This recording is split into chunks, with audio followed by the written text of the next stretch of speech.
I I'm noticing that some people are putting in the chat a greeting and where they're coming from in the world, and I just want to invite you to join them in putting in a greeting and where you are as a way to connect with each other and just to see to get a sense of the global Sangha that we're a part of here. It's such a beautiful thing that we can come together across the world and be in this field of practice.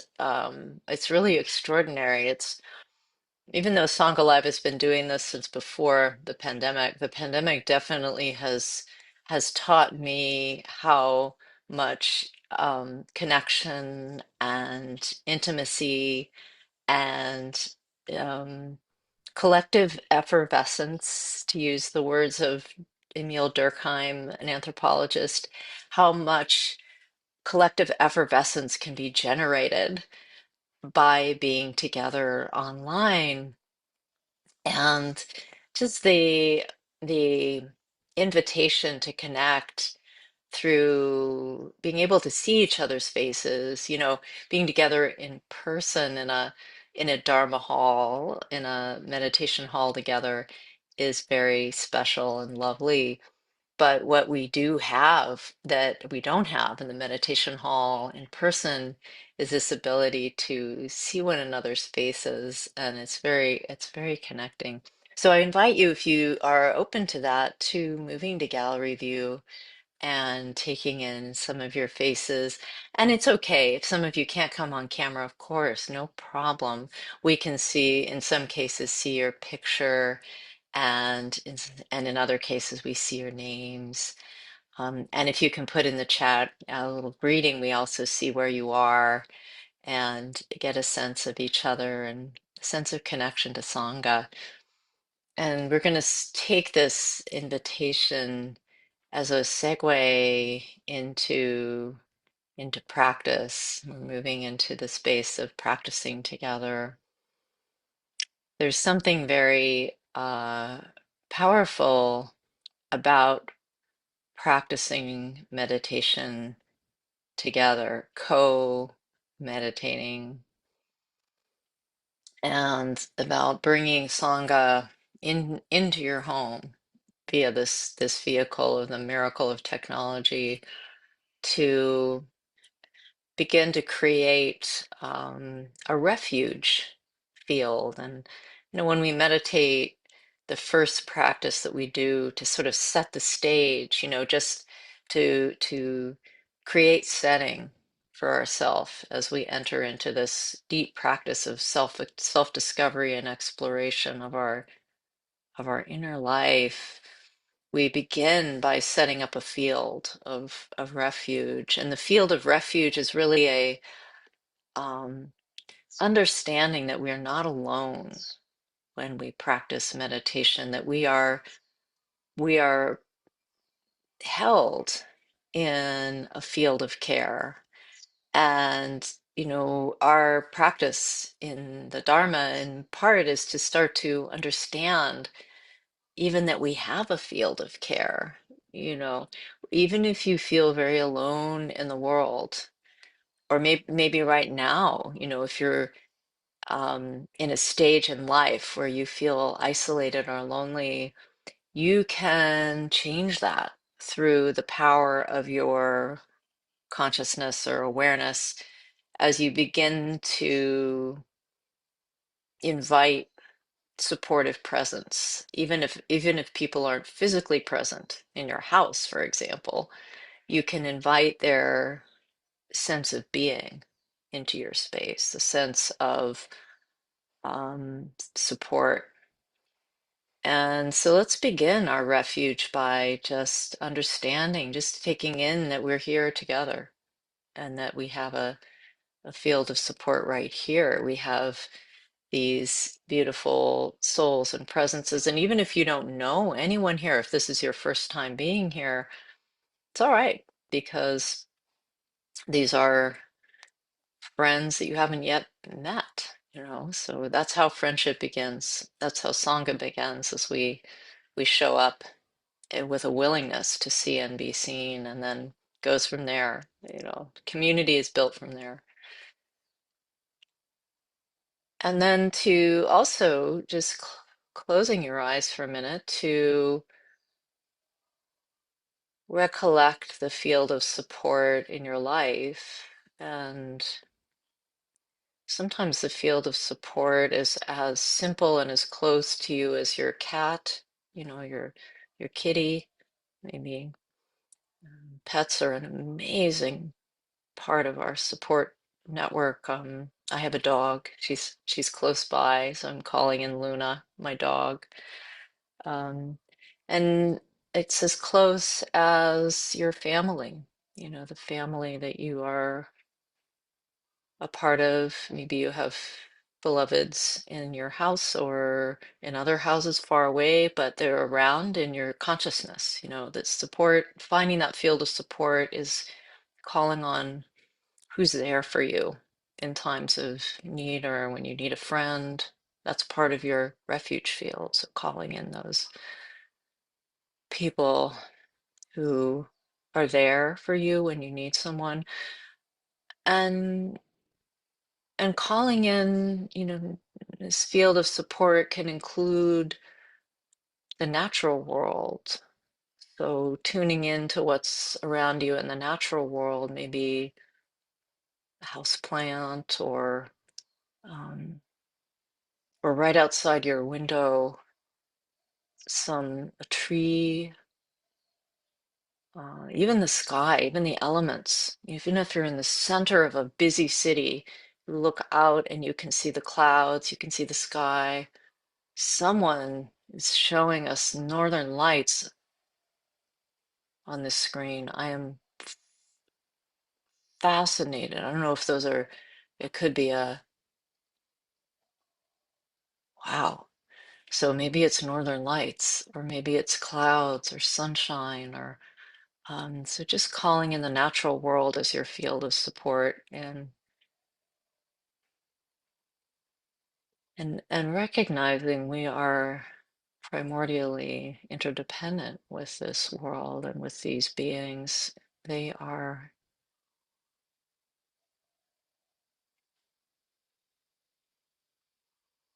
our living refuge, and we are theirs. Just resting in that awareness.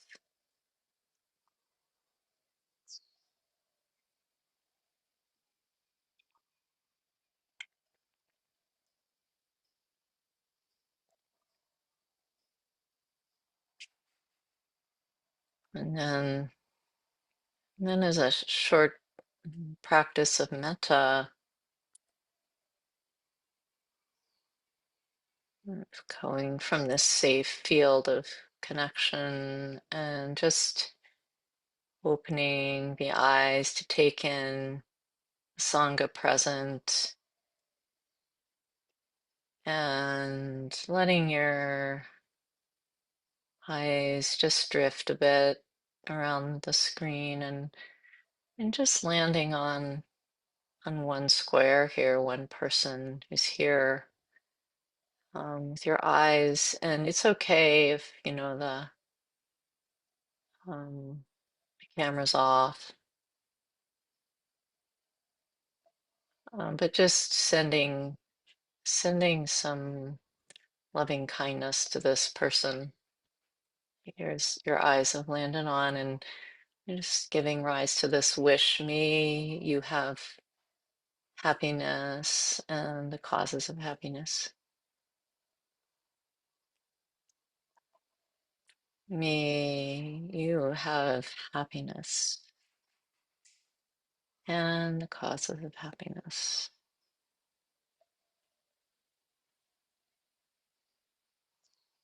May you have happiness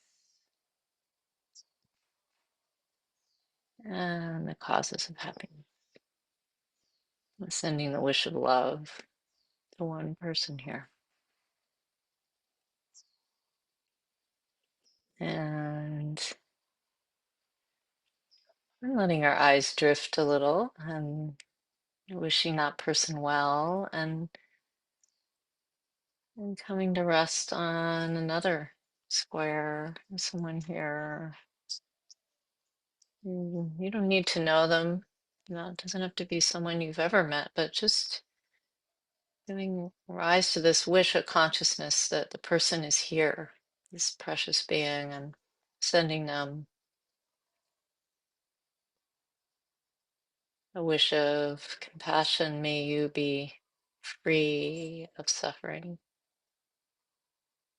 and the causes of suffering.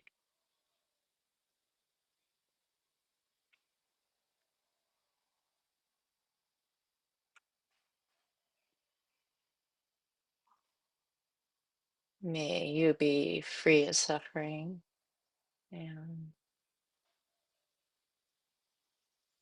causes of suffering.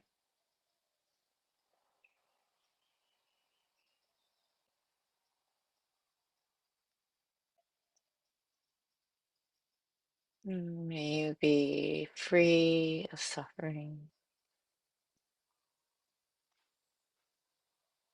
and the causes of suffering.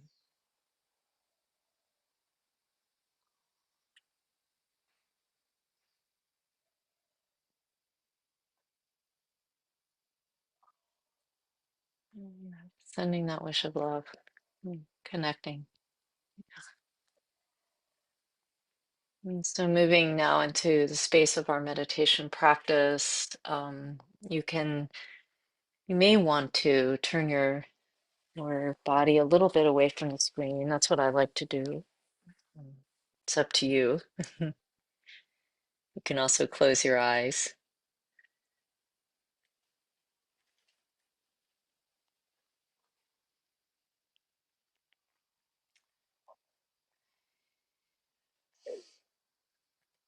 And be comfortable. Our practice. And, we're just practicing here a short meditation on savoring.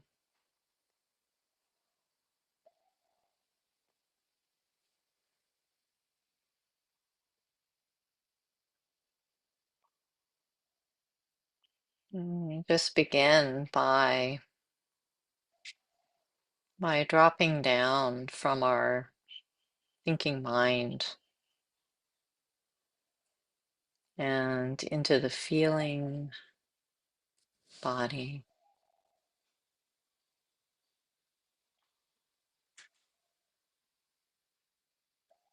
And letting our attention, our awareness drop all the way down to the base of the body where your seat meets the cushion or the chair.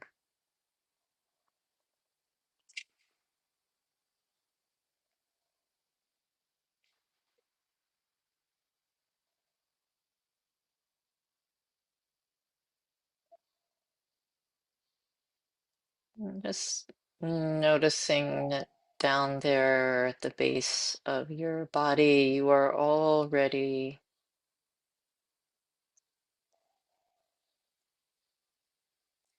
stable and grounded.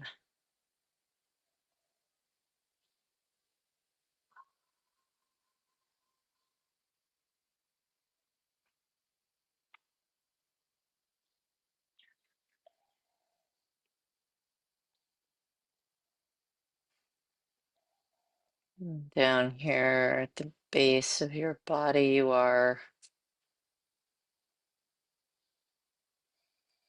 intimate with the earth.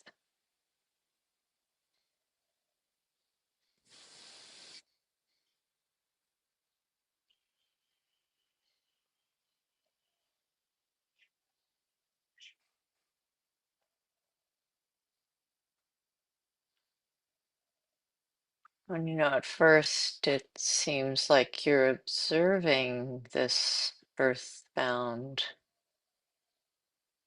body.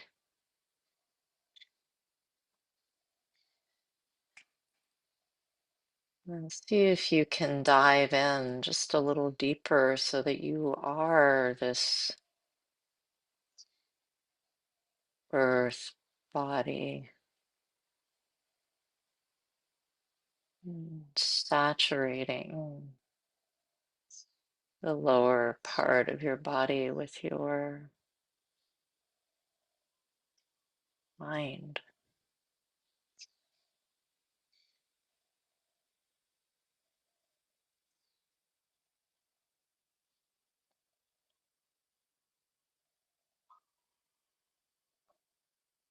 Becoming one with the grounded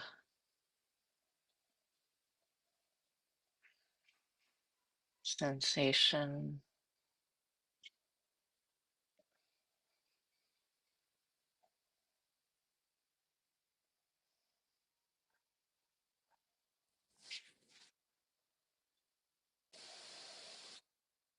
Mm, Being really curious about this feeling of being grounded, open, appreciative, savoring your groundedness.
Now letting your attention move up to the hips, into the soft belly,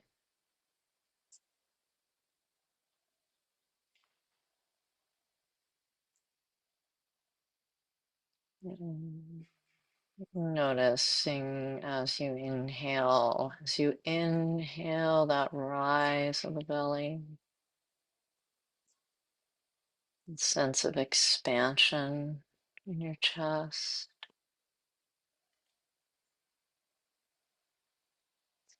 And as you exhale, the belly relaxing, the shoulders relaxing on the exhale.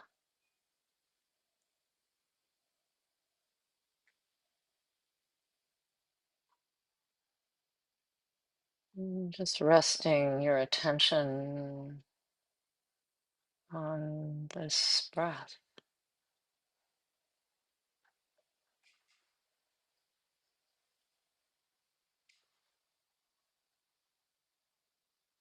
this cool, fresh in breath,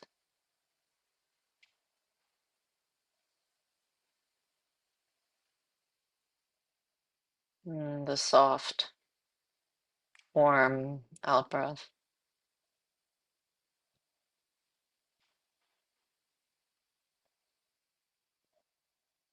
and the space between.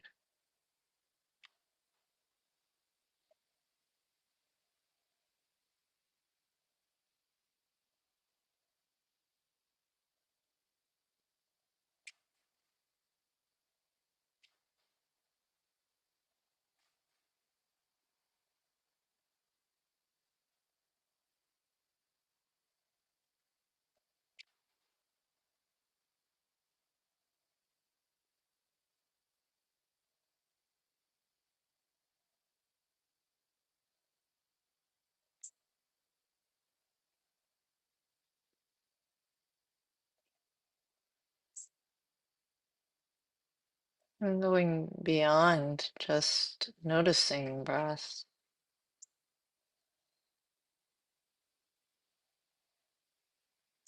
pouring your attention into this movement of the breath, into the sensations, and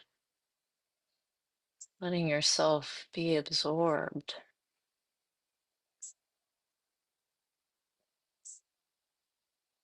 by this breath, carried.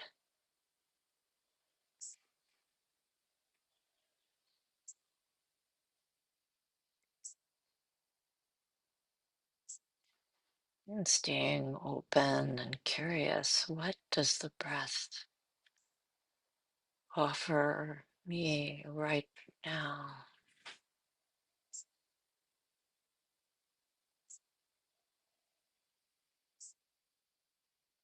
As you notice these micro sensations of the breath, just really savoring each little sensation, enjoy, appreciate. Wow, every breath taking in the world,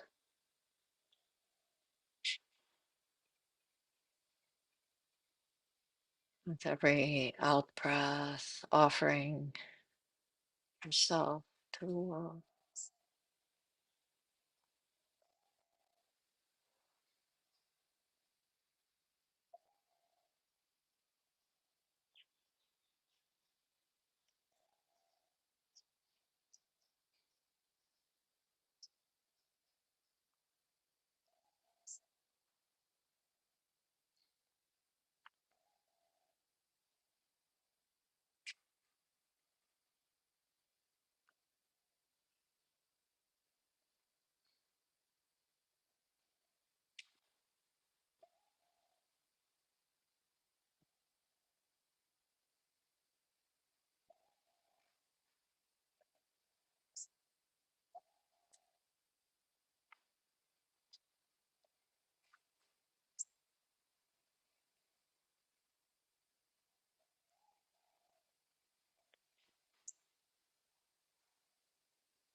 On an out breath, letting your senses open, really opening to the soundscape,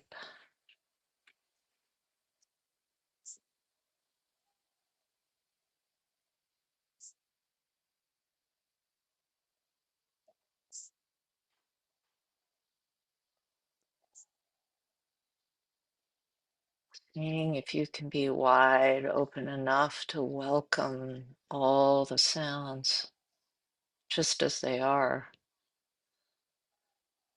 pleasant or unpleasant or neutral, just welcoming all of it,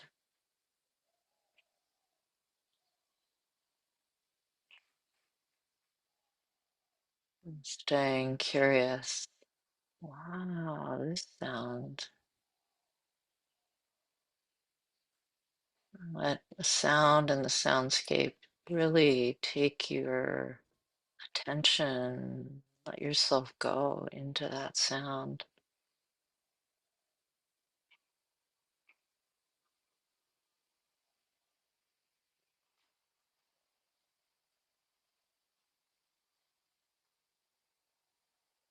Moving from attention to appreciation. Just wow.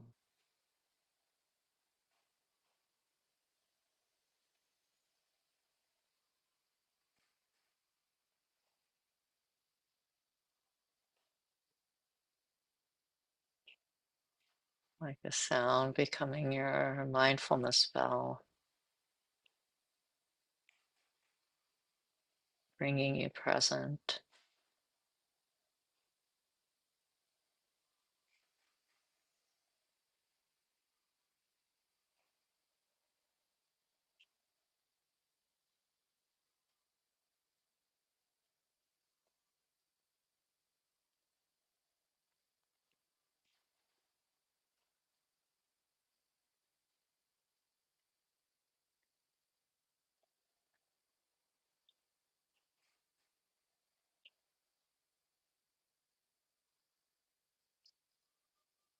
And then next exhale, continuing to explore senses, turning your attention to the feeling of the air on your skin, this gentle aliveness, this tingly sensation on the surface of the skin with even the slightest movement of air.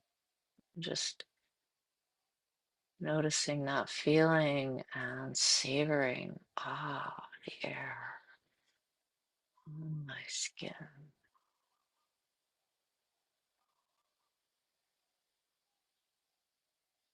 The temperature, either chilly and wakeful or warm and soft or whatever the quality is there, just noticing it and appreciating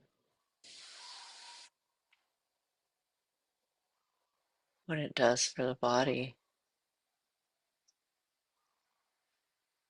what it does for your mind and heart.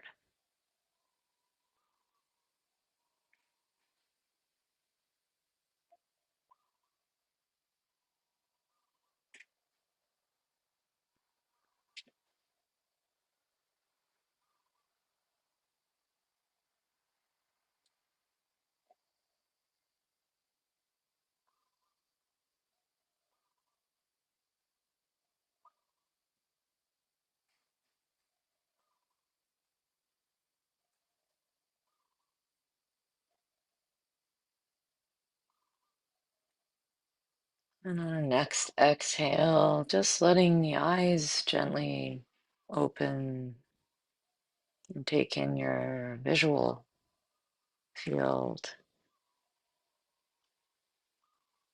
the light, and the color. And if you're visually impaired, taking in the mind's light and color.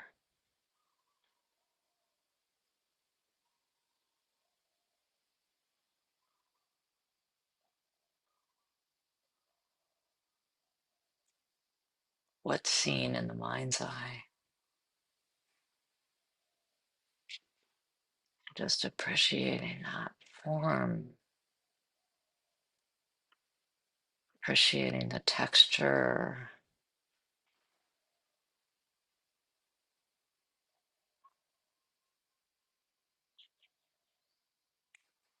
appreciating shape,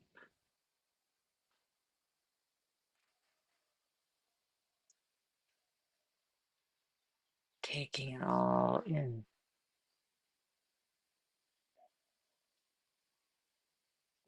with curiosity and wonder.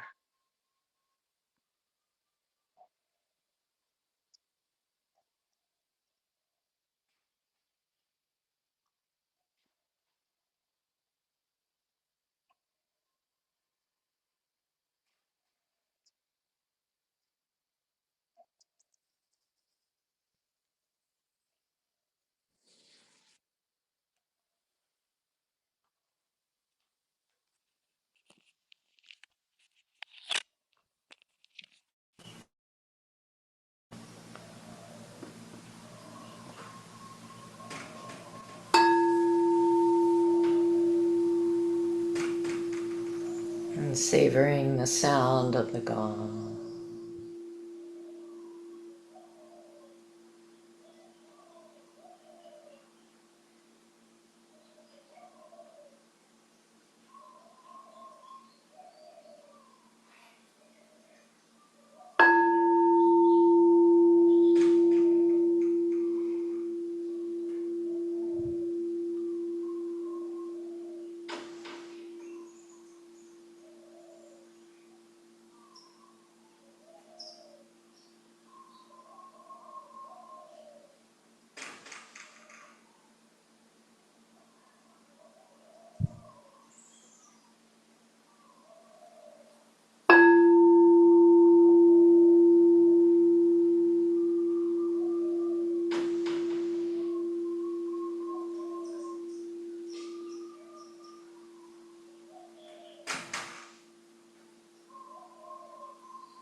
And feel free to reorient if you're turned away from the screen. Feel free to come back. Mm.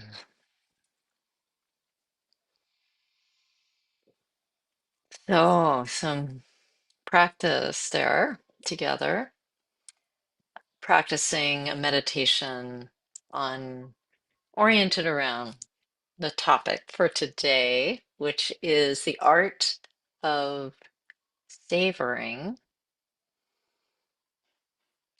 So,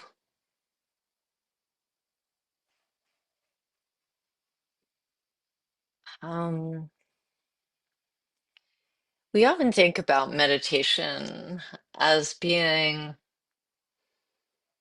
set of instructions for how to bring ourselves into a relationship with concentration or focus, or else as an activity that helps us to relax and de-stress. You know, that's very much what John Kabat-Zinn landed on when he developed Ambient MBSR back in the day. Meditation as this doorway to a greater sense of ease and relaxation. And of course, in the Buddhist tradition, right, meditation is a integral part of the path to awakening. So meditation has something to do with healing, with uprooting our suffering at the basis, you know, at least in theory, right? That's meditation. Um, but when we learn how to practice, when we learn how to meditate, I think we think about, or at least I did, meditation as a series of steps, of a practice, right? Meditation is a practice with technique. Meditation is a technology for an inner technology for awakening and for increasing our self-awareness and presence and so forth. We often think about meditation as a practice with a way, a technology, a way of being, a way of developing. You know, I don't know how much we think about the importance of how we meditate. We think about this is meditation, this is what I should be doing, these are the steps, but then how am I engaging that practice? How in the micro moments am I engaging with that practice? And and so that's kind of what I want to address here is the how a little bit. Um, we can we can work with our practice as something that we should do, like a daily practice. We ought to be getting to the cushion, we ought to be doing this. Or we can relate to meditation as an invitation to transform our relationship with the present moment.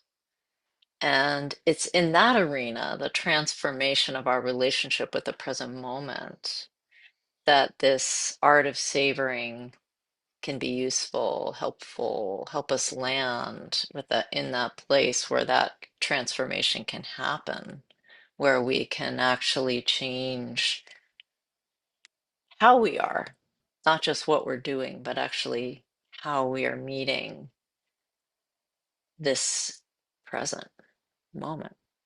And um, and I think initially when we study meditation, one of the key terms that we learn, of course, is this word mindfulness. You know, mindfulness, which in the Sanskrit is smriti.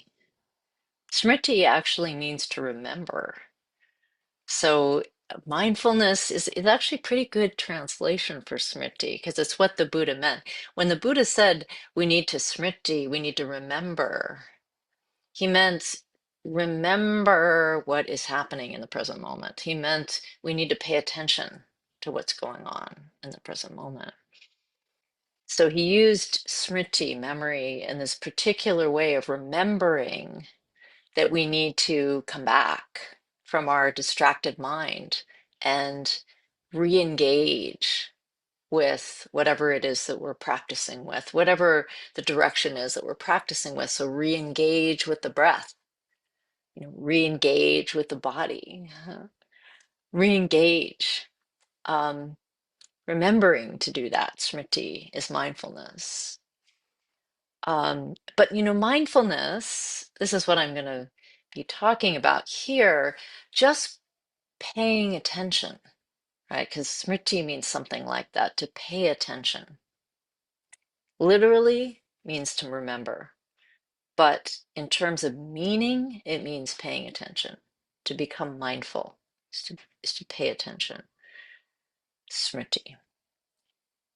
But paying attention, I'm going to say here, for a long term, for a joyful practice of meditation, for a full and fruitful practice over time, we need more than just paying attention. Paying attention can get old, you know, and returning to your breath can start to feel boring. You guys ever struggle with boredom? Does anyone struggle with boredom in meditation? Many people do. Many people do. So, how do we keep our practice full? How do we want to come back to the cushion? How do we create a practice? Because we know theoretically, you may know, unless you're very new to meditation, you may not, but you may know that meditation is a good idea, right? And even if you're here, you're probably exploring that, right? Maybe meditation is a good idea. But if many people here have an established practice, have had an established practice for 10 or more years, I just even look at the screen. I know some of you people, I know you do have such a practice. Um, so we might be committed in theory to meditation, but that's different from being joyful about your practice, like to the point where you can't imagine skipping a day of practice because you don't want to. It's too good. It's too helpful. Um, but a lot of us, especially initially, in theory, we know it's good for us, but in practice, we have a lot of trouble getting to the cushion and staying on the cushion. And when we're on the cushion, we have trouble settling down, right? We do. So what do we do about that? And so I wanted to begin to explore this with you. What I'm sharing is is a we could say like a technique or a Hmm. A process. I'm going to share with you a process that I've been exploring for several years now that I'm calling the art of savoring. And it has been very, very beneficial for my practice. And um, and I think where it started was just maybe during the pandemic, as everything came to a halt, right? Everything came to a halt. Um, and we had to be homebound, right? Essentially, we were all forced to slow down. And in my case, at the time, I was in Boston and uh, confined to my house in Boston all of a sudden. And initially, my thought was, this is great. Essentially, we're all forced into retreat. That's pretty cool, and we can make our own hours and do our somewhat and do our things online. Now we're doing our work online, or unless you were a nurse or a doctor, you may have been going out on the front lines, as many people were, fire people and so forth. But some of us were homebound, and it really began to bring me more into a deeper relationship with my practice. So I'd say it sort of started in that period there. Um, so how do we get from paying attention to loving the present moment? I think when we're paying attention, we're doing what we think we should be doing in meditation. Oh, here's my breath. I should be paying attention to my breath. Or here's my body. I'm practicing embodied presence. I should be present in this now with my body. But how do I get into a really intimate place with that, where it's not just paying attention, but it's loving being present with all of this, just as it is? How do I get there? How do we get there? Um, so I wanted to introduce here uh,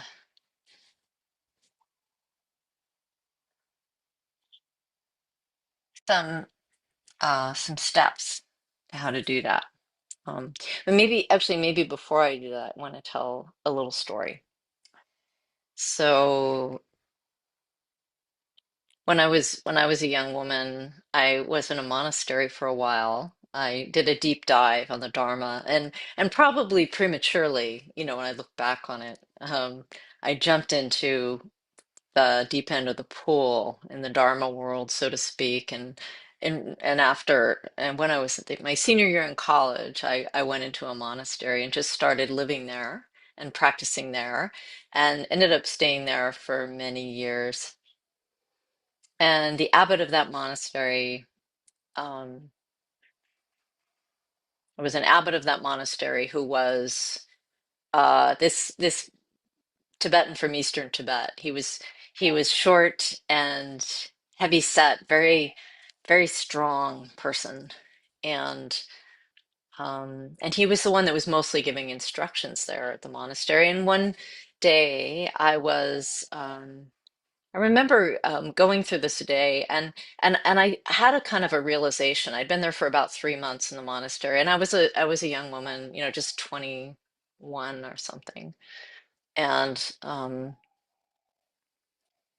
and I was trying really hard to be a diligent practitioner of meditation and kind of following the monks and nuns around. And I noticed, of course, the monks and nuns have a very rigorous schedule of chanting and practicing and ritual, and then sitting practice, and then eating, and then going back into work, working around the monastery and then coming back. And I was basically shadowing these monks and nuns.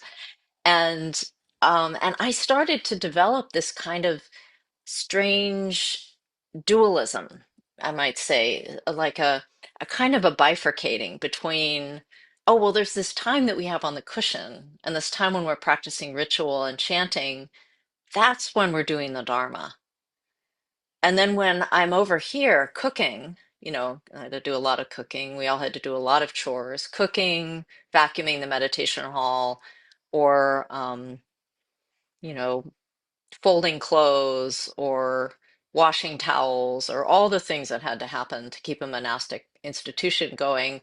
We were all participating, also construction and varnishing and painting, and lots of projects were happening. And I was, in and out of those as well. And I started to think, well, when I'm doing those things, it's not the Dharma. When I'm doing those things, I'm basically wasting my time. When I'm practicing the Dharma, I'm truly doing I'm doing the meditation, I'm doing the chanting, I'm doing the real stuff. But when I'm off the cushion, I would just rush through my chores to try to get back on the cushion. That's how I started living. I was like, I need to get through this. I need to eat my food, wash the dishes. I got to get back to the cushion. And I noticed I was getting stressed out that way. I was like, no, there's practice, and then there's this other stuff that's really getting in the way. Life.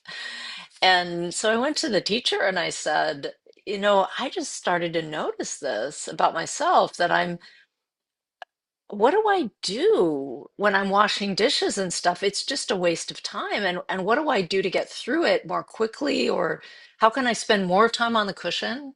How can I live a life where I just kind of give up the life part and just live the Dharma part? And he had a really interesting response. He said, no, no, the time between is really useful. When you're eating, just eat. When you're washing dishes, just wash dishes.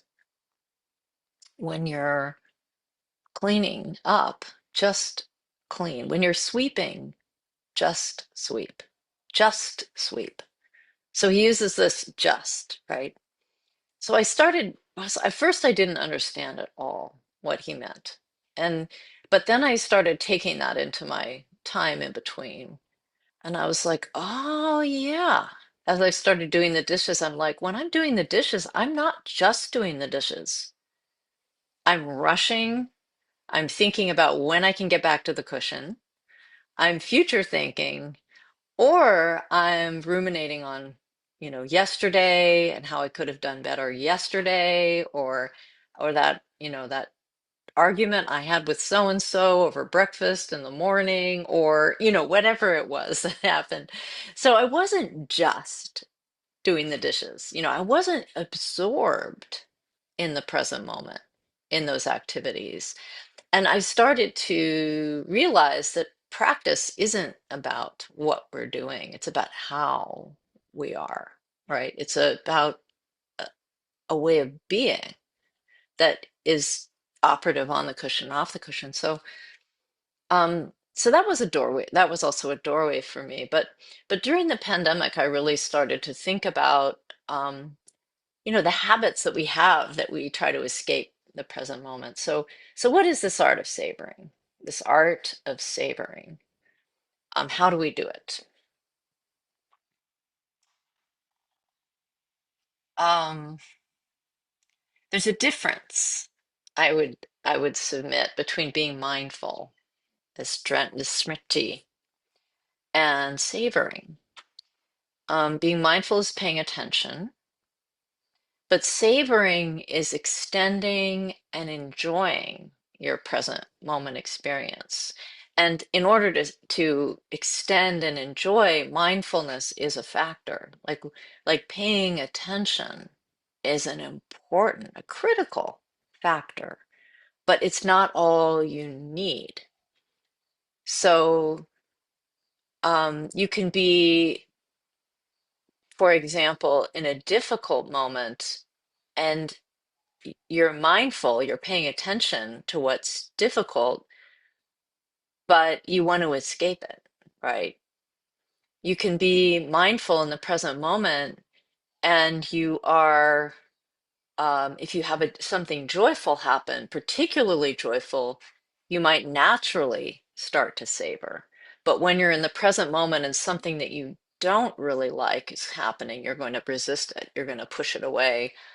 So even if you're paying attention to it, there is this sense of, I don't want to have what's happening happen. So what do we need to do to start to enjoy, not just tolerate, what's happening in the present moment, but actually to enjoy it, or not just keep our attention on the breath, but also love our breath and love being with the breath. So in this art of savoring, I'd say the first step is we have to slow down, because we can't really come into a relationship with our senses or even the inner world, what's happening in here, either in the body or in the mind, until we slow our energy down enough that we can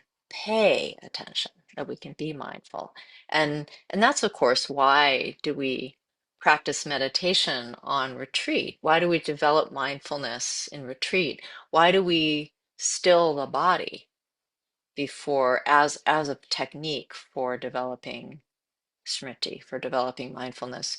It's because when we slow down, when we slow the body down, when we create an environment where we are permitted to let go of busyness, when we do that, our nervous system starts to settle down. And when our nervous system starts to settle down, our energy begins to relax, our mind begins to relax. There's a kind of a yogi figure in the Tibetan tradition named Milarepa, and he used to say, when you're um, so how do you um, how do you come into alignment in practice? First, um, your body needs to come into alignment. If your body's in alignment, your energy will come into alignment. If your energy is in alignment, your mind will come into alignment. That's a quote from Milarepa. He's this yogi in the Tibetan tradition. And I think that's a very wise, instruction, that when our body gets still, our energy slows down and becomes more still, and then our mind becomes more still. So slowing down is the first step to savoring. And the second is the smriti in the conventional sense. We need to pay attention. And if we're thinking about, let's just think about coming into a graceful relationship with the present moment. Um, Slowing down, paying attention to what is happening in our larger experiential field. And what is the experiential field? Well, the experiential field is very connected, of course, to our senses, right? Because we can't experience the present moment in any other way, really. I mean, we can experience it with our consciousness, but even that in Buddhist understanding is a sense, the mind sense, right? So we experience the present moment through our body, our feelings, our tactile sensation. We experience the present moment through our hearing, what we're hearing in the soundscape. We experience the present moment through what we're seeing, through the visual field. We experience the present moment through interoception. Interoception is the inner sense of our feelings inside of the body. We experience the present moment through proprioception. Proprioception is the sense of our body in space. Even realizing that we have a body is enabled by an innate um, sense, which has a location in the brain called proprioception, which is the sense of the body in space.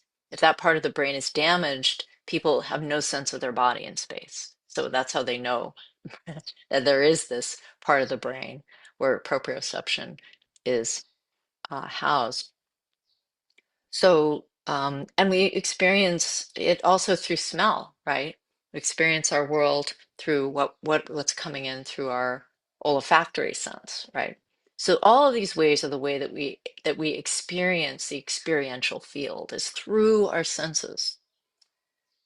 So the second is to pay attention and open to the experiential field. And the third step in this art of savoring is to choose a dimension of your sense experience.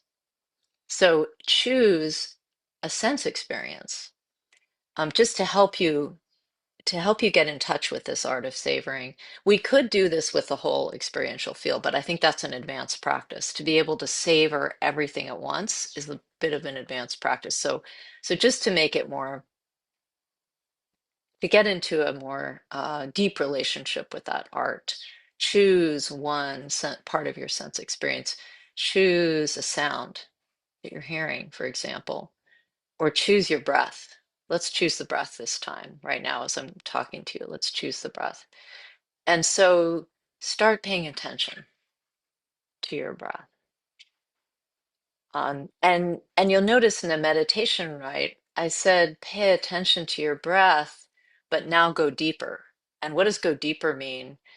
When we're paying attention to the breath, especially when we're new to meditation, there's a sense of a me paying attention to breath, right? This sense of a separation between you and this thing that is your breath. I am paying attention to my breath. But it's possible to go deeper than that, to saturate the breath with your attention.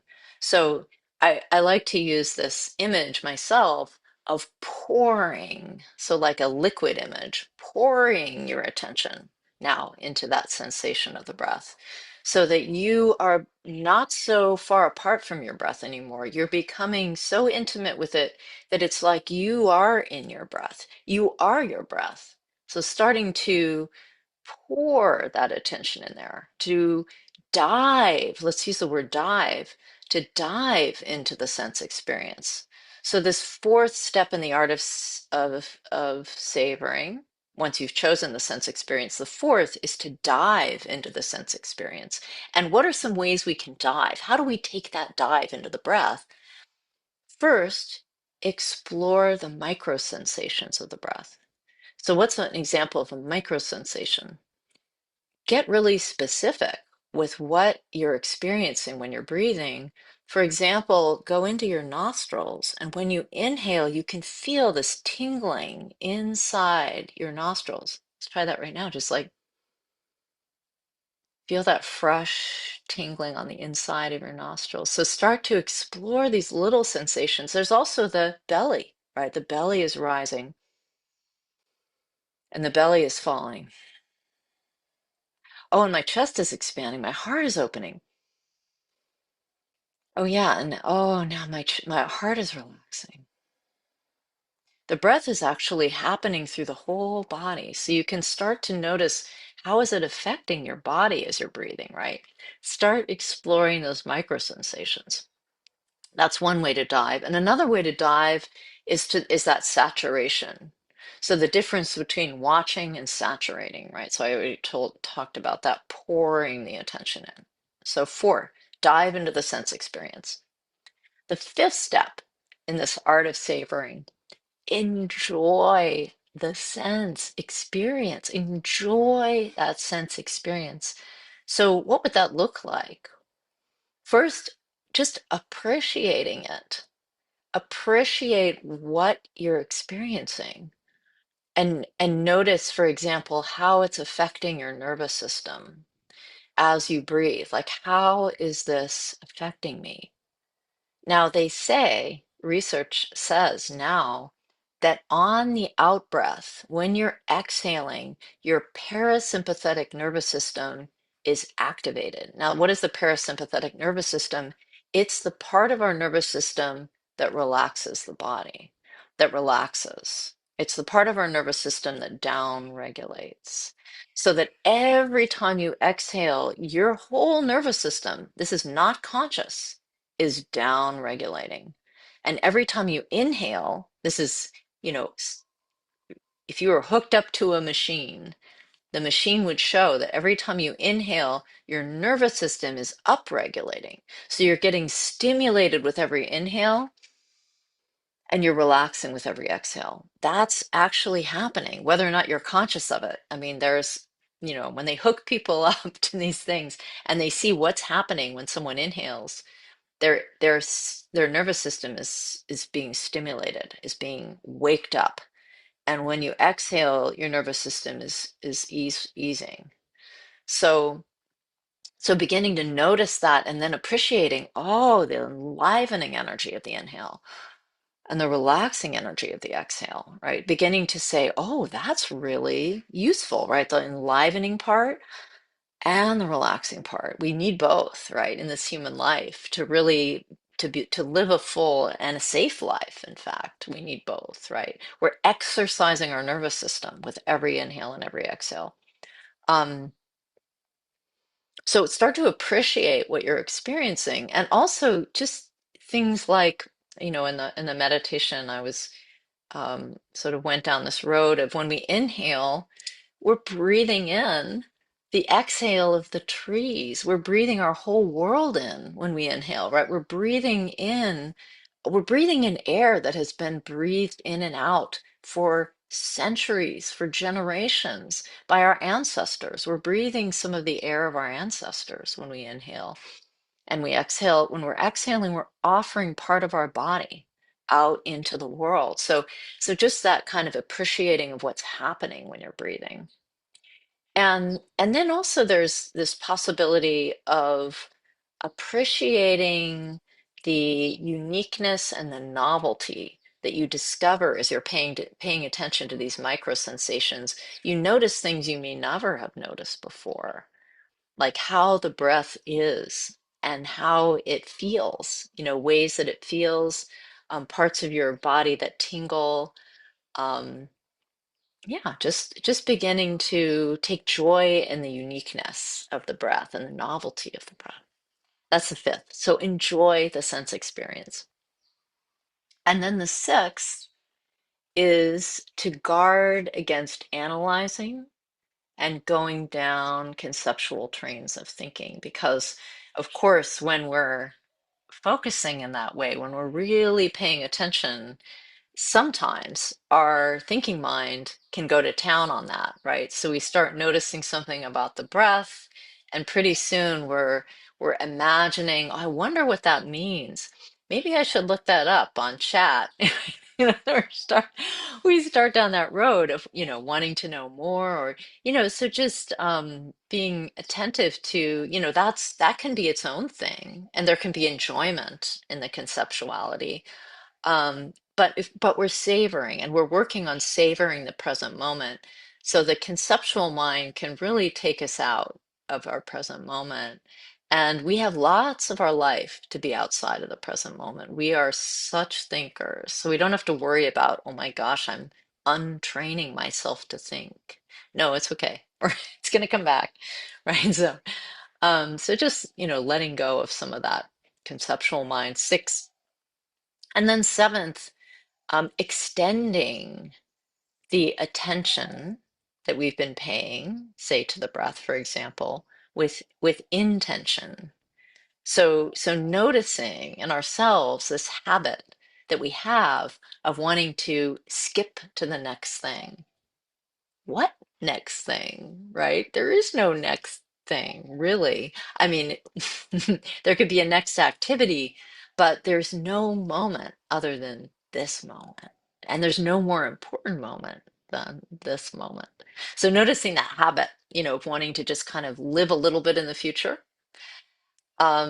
is forward-leaning habit, and use the breath, right, to come present again.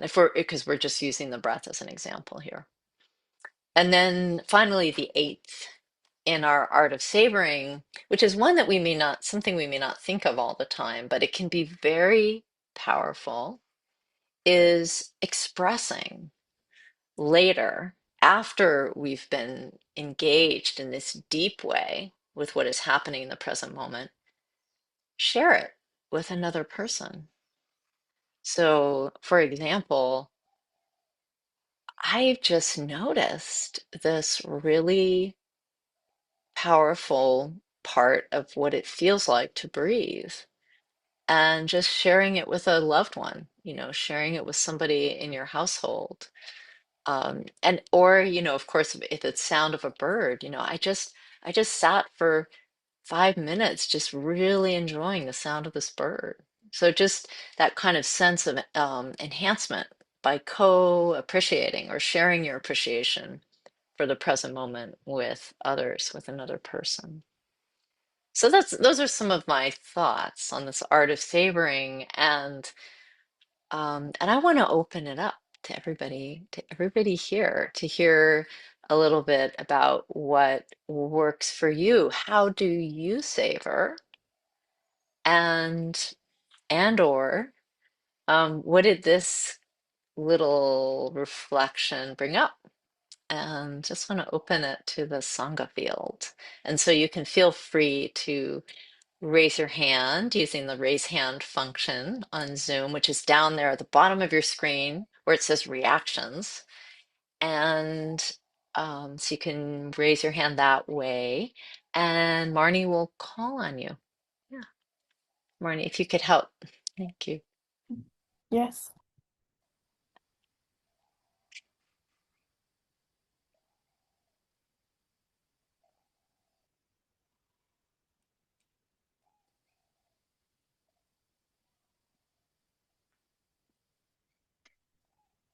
Or what experience have you had lately? What have you lately been savoring? That's another one I can ask you all. What have you been savoring?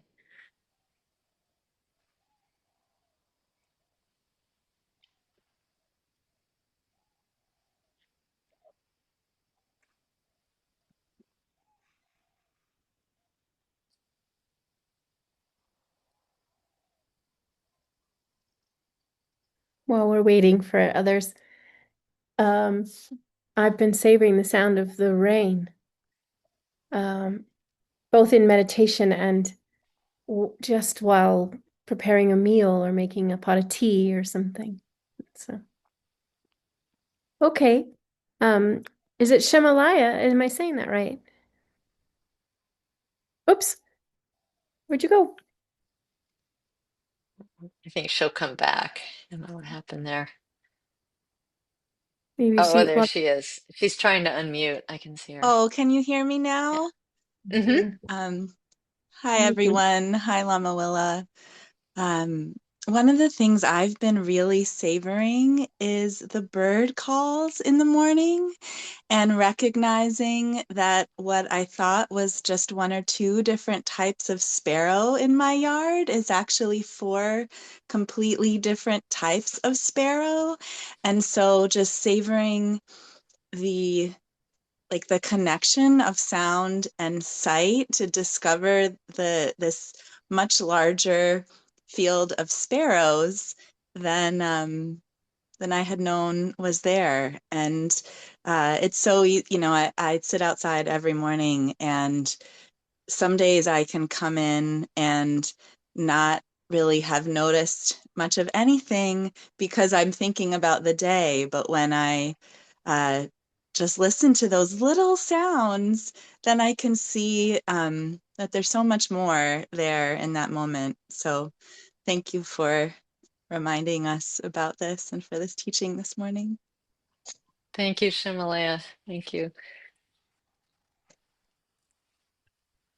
Yeah, the sounds of the natural world are so powerful for drawing us into practice. Practice can be just listening to the wind, to just absorbing yourself, here, or the rain here. On the big island of Hawaii. That's where I am at the moment. I did share my location. You all shared yours so generously. I've enjoyed seeing them pop up there all over. You guys are from everywhere. And here there's a powerful wind that comes up often, and it can be a little unsettling at times, like howling, through the house. And it's been helpful for me to remember the house isn't going to fall down.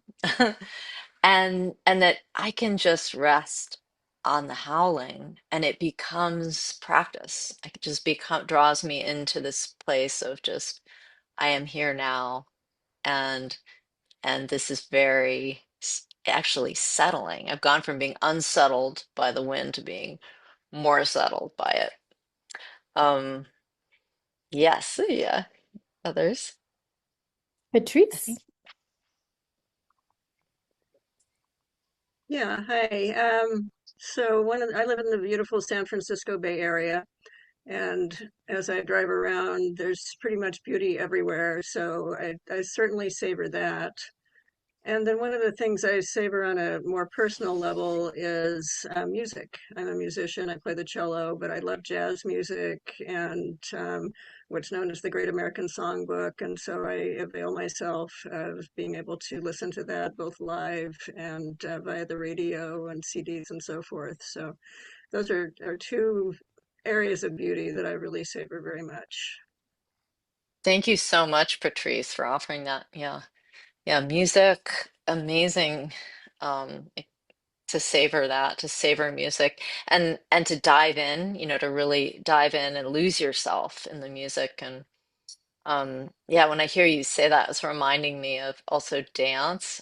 I've been lately very into dance and finding that as a savoring experience. So we can savor with our entire body. We can savor with the senses, and we can also savor like the whole, yeah, and the body can help with savoring the music, right? Just that movement. Thanks, Patrice. Yes, That's awesome. thank you. Appreciate your share. Um, I see a question in the chat, so I'm going to take that one and then we'll take the next one live. This is from Javier.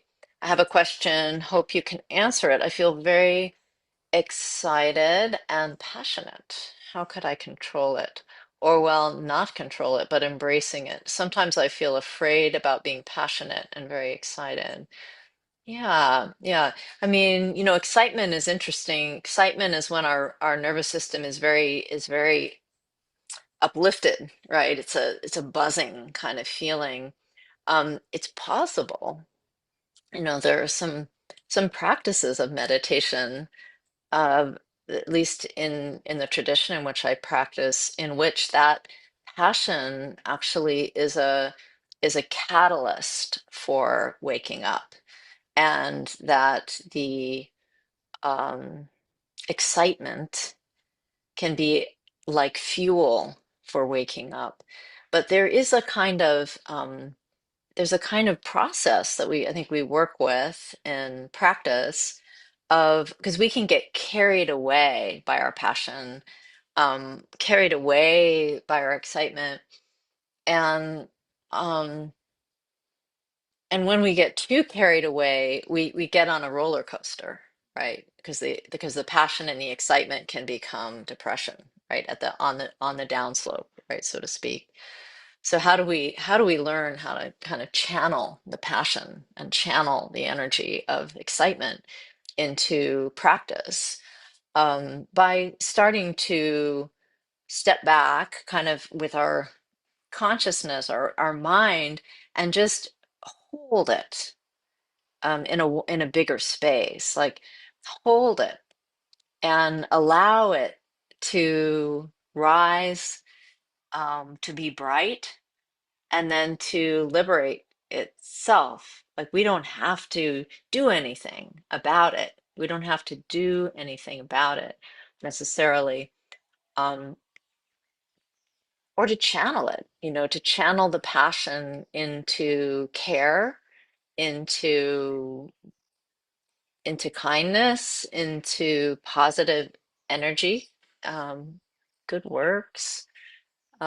I think, even that you say, Javier, that you're aware of your passion and your excitement is in itself, such a good thing, right?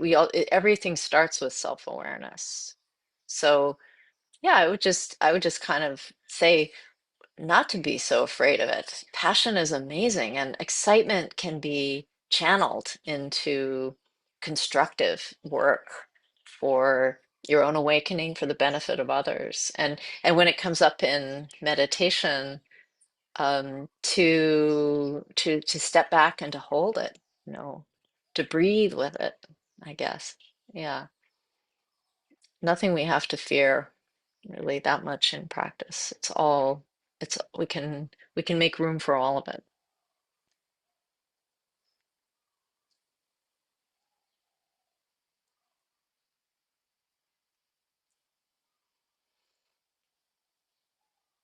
I can't see if there's other hands, but I'm counting on you, Marnie. Yeah, so a hand just came up right now. Charles. Let me spotlight you, Charles. Hmm. Hey, um, so at one point you were talking about, listening to everything and seeing everything, and maybe it was like too much to try to do everything all at once. And now it's made me remember last spring I was found online Ken McLeod's Unfettered Mind Mahamudra classes, Hmm. and he gradually um, in his classes got to where I remember sitting out on the deck and the seagulls and the all the leaves fluttering and the ripples in the water and all the sounds and my breath and everything that I felt inside for one time I felt it all at once and it was like so thoughtless. It was like so there. and and now you've brought me back to remember that. That's really something to savor. Mm. Thank you, Charles. Thank you. And it can be helpful, can't it, to remember to like build up a catalog, not a catalog, we call it a bank, build up a treasury of experiences of savoring. Every time we savor, we build up a treasury, right? We're starting to feed into a treasury of satisfaction with the present moment as it is. And sometimes it's catalyzed, right, by a meditation session with a meditation teacher in a beautiful setting. But it's also possible to catalyze it all the time as a daily thing in our practice so that we are building up this wealth of experiences that are coming into a more graceful relationship with what is. And of course, what is isn't always pleasant.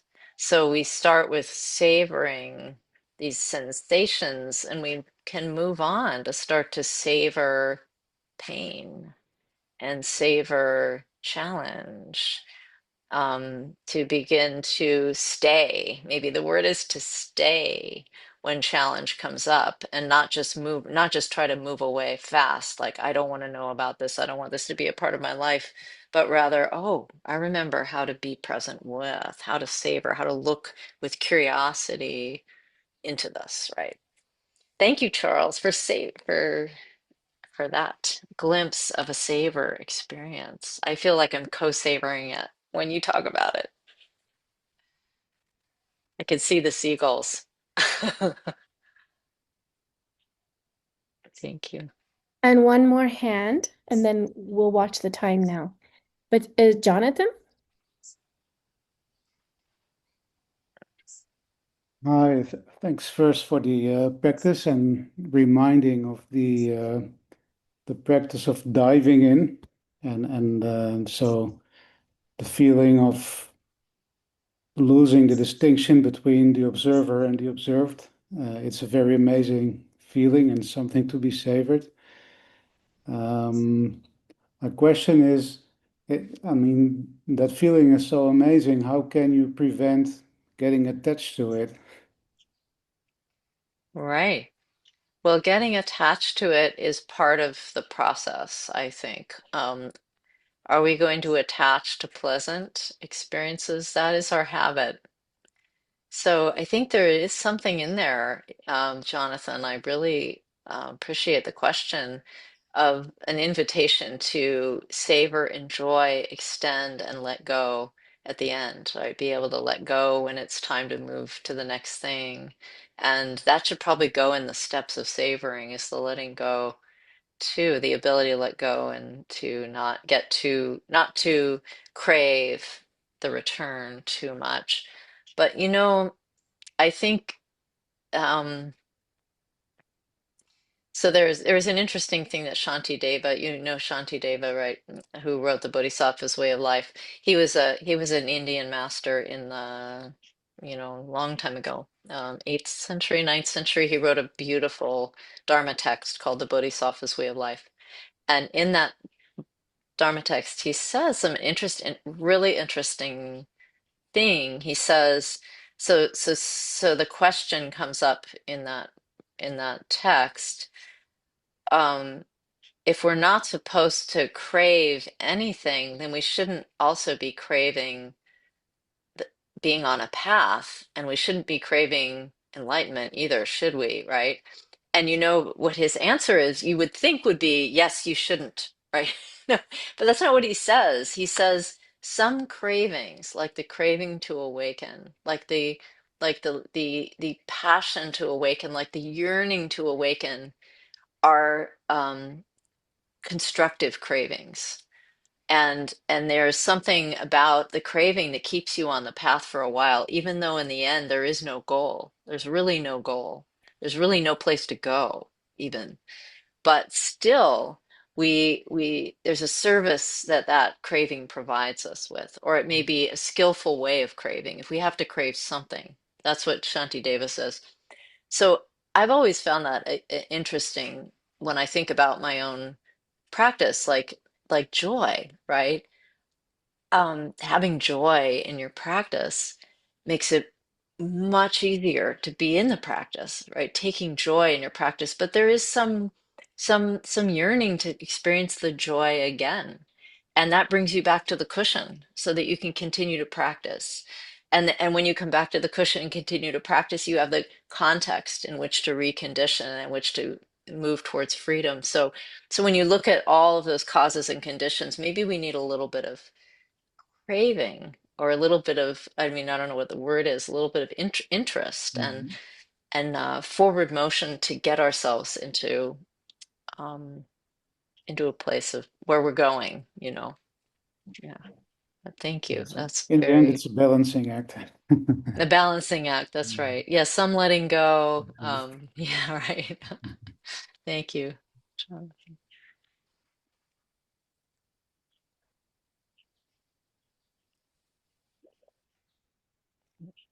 I see one more hand. Do you have time for one more? There's Sure, I 6 minutes do. left. This Yeah, is the yeah. last hand, and Hmm. after this, we'll wrap up. Thanks, Marnie. Yeah. Mhm.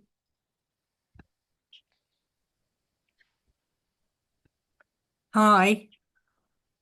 Hi, Christine. Yeah.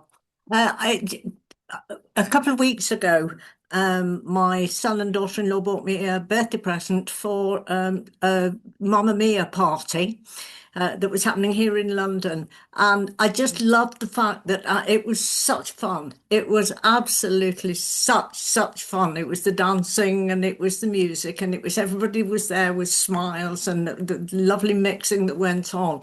And it was you saying about, of course, Dharma is everywhere. And I hadn't actually thought, yes, this was also part of Dharma because it was part of that life experience as well. So it was a nice way to be able to link in off the cushion Mm, enjoyment and joy mm, and the fun of just dancing and being part of something that was lovely. So mm, mm, linking the two together has been really helpful of mm. recognizing it doesn't just have to be on the cushion. It's Yeah. yeah, it's all the things that happen in life. Thank you very much.